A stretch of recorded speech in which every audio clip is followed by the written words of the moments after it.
ஜெய் ஸ்ரீராம்.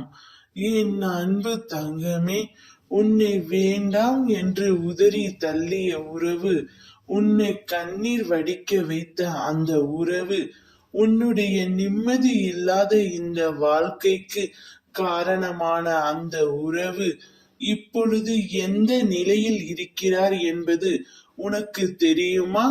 நான் சொல்வதை முழுமையாக கேள், உனக்கே நன்றாக புரியும்.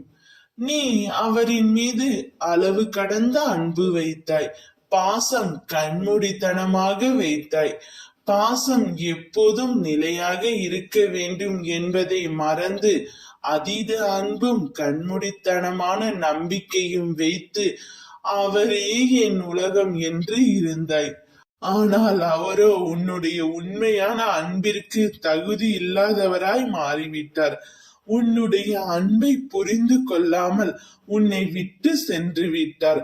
ஆனாலும் இன்று வரை நீ அவரின் அன்பிற்கு அடிமையானதாக மறக்க முடியாமல் கடந்த கால நினைவுகள் உன்னை வந்து வீழ்த்து கொண்டே இருக்கின்றது.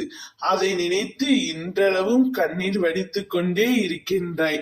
அப்பா, நான் அவரை மறக்க வேண்டும், எனக்கு அந்த சக்தியை கொடுங்கள் என்று என்னிடம் வேண்டி வருகின்றாய் தங்கமே.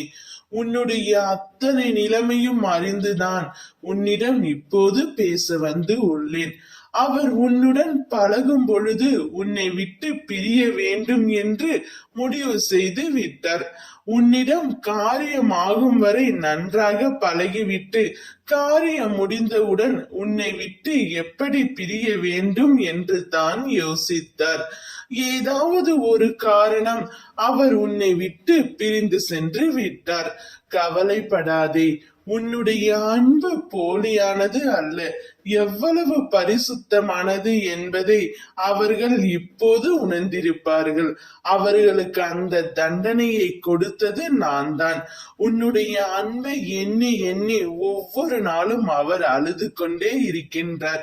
காலத்தை போல பழிவாங்க யாராலுமே முடியாது என்ற உண்மையை நீ அறிந்திருப்பாய். அவர்களும் இப்போது அதைத்தான் உணர்ந்து கொண்டே இருக்கின்றார்கள். உன்னை விட்டு பிரிந்து சென்று அவர்களும் வருத்தப்பட்டு கொண்டு தான் இருக்கிறார்கள். ஜெய் ஸ்ரீராம்.